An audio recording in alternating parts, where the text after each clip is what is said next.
Hello, nonprofit leaders. I'm Sarah Olivieri, your host, and this podcast is here to assist people like you, executive directors, board members, and other nonprofit leaders, make a bigger impact with insights, tips, and lessons learned from nonprofit leaders and experts.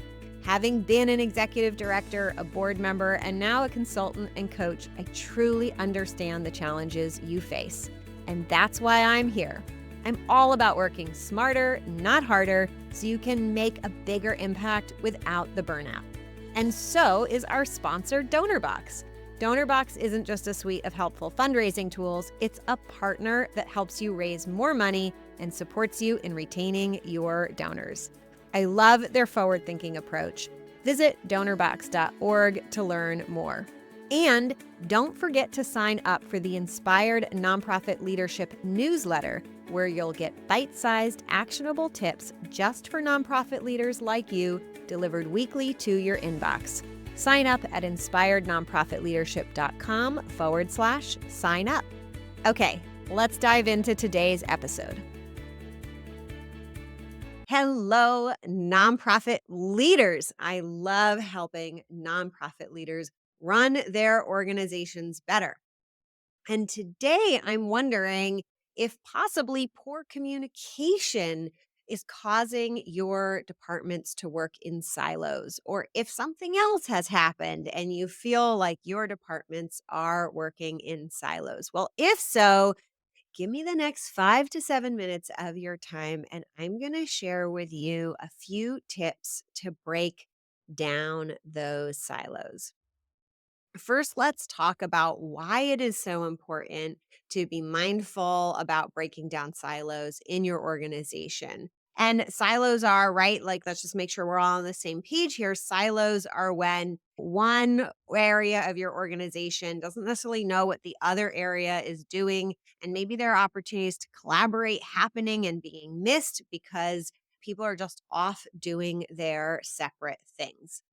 So, first of all, one really important reason not to have silos, at least in communication, is when your staff are communicating organization wide, they don't miss those opportunities to collaborate and do their jobs even better or easier, more efficiently, more effectively. Plus, on top of that, we in general are social people, and having better communication across our organization can actually lead to higher job satisfaction as well.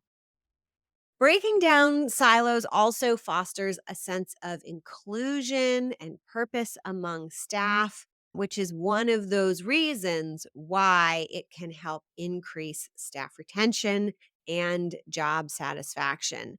But even maybe more importantly, or as importantly, when our staff feel included, when they actually are included, it creates opportunities for individual development and growth throughout our organization, which is good for everybody. And for those of you focusing on diversity, equity, inclusion efforts, this is a really, really important thing to be mindful of. And the third reason why it's really important to be breaking down silos is a more cohesive, collaborative team ultimately leads to, we kind of talked about this already, a higher performing organization, driving even better outcomes for your mission, for your clients, and making people's jobs easier and better.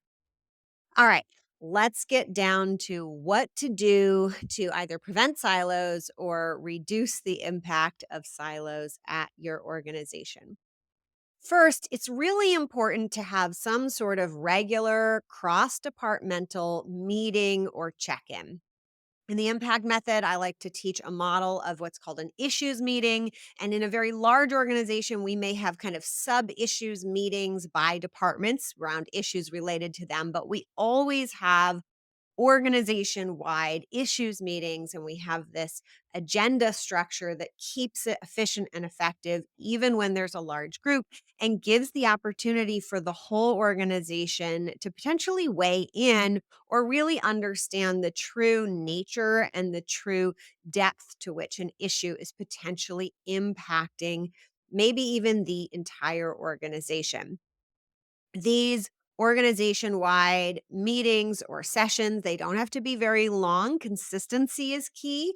And you can do, weekly, relatively short meetings to keep everyone not so much on the same page, right? But identifying issues together.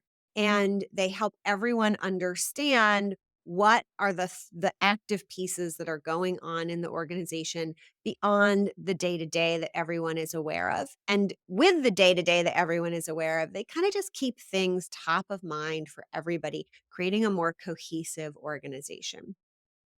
Another really important way to reduce, eliminate, or prevent silos is to create shared goals or projects across all of your departments. We don't want to say, okay, this is one department's goal and this is another department's goal. Think of your people, think of your department. Sometimes we have to organize, right, into smaller groups or in departments to be able to work well together, especially if we're a larger organization. But the reason why we have people, the reason why we have departments, these are all parts of a machine, if you will, parts of an organization that are making the whole thing happen. And so we should have organization-wide goals that we're trying to achieve. So the fundraising department might have a goal to raise, let's say, $100,000 or $200,000.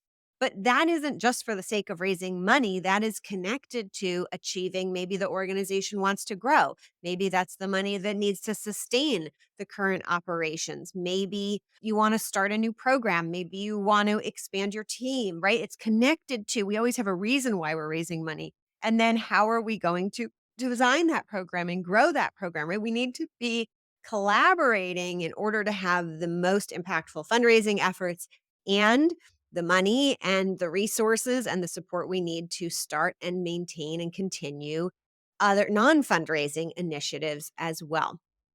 So, recognizing that your various departments are all working towards a common set of goals for the greater good of the organization, having that sense and that culture that we're all working together to try to make an impact, to try to achieve our organization's mission, and we're not just doing something to help our department achieve results. And then finally, in this modern day and age, using collaboration tools can really help us kind of keep in touch with each other real time. Too often, still, I think we're bogged down in email. I highly encourage you, if you're not already, to use some sort of separate communication platform for internal communications, whether that's, like a chat tool like Slack, or, there's many tools now, or you have some sort of project management tool where people are communicating about what they're working on, some kind of separate thing. And also, speaking of project management tools, we can overdo it in a project management tool, but that's a great way to just kind of check in, especially if we're working remotely, like where people are at, what the status of projects are. I like to think of it, if I wake up in the middle of the night and I'm worried about things, especially as a supervisor or leader, rather than email or call my staff members or text them in the middle of the night saying, "Oh, is that project done?" I want to be able to just, without bothering them, log into that project management tool and see the status of what's going on. So those are my 3 tips for reducing silos. This is a big topic that I put a lot of thought into as I developed the impact method, which is the method that I teach my clients. It's a method for like an operating system for running an entire nonprofit. And one of the core principles is that we of the impact method is that we all need to be, I think of it as leveraging the maximum amount of brain power that we possibly can in our organization. So, right, we want to have as many brains thinking about the problems we're trying to solve as possible. And if you want to go deeper into that topic, one of the books that really inspired me about the power of reducing silos is a book called The Great Game of Business by Jack Stack. And in that, just to give you the very, very short version, it's about a group of people under the leadership of this guy, Jack Staff, who took a failing factory type business and they totally de-siloed it by creating what is now called open book management. They got every employee in this factory involved with reading and knowing the finances and got everybody thinking about how to make this a better, more profitable business. And they took a totally failing business and turned it into a highly profitable, highly successful business that also had a very, very supportive beneficial community to everybody who worked there. Everybody got paid more. They set kind of their internal mission of making sure that every employee at any level made enough money to own their own home and give back in their communities and be able to support their families. And so, even though the book isn't about nonprofits, I think that kind of thinking is very much in alignment with how many nonprofit leaders think.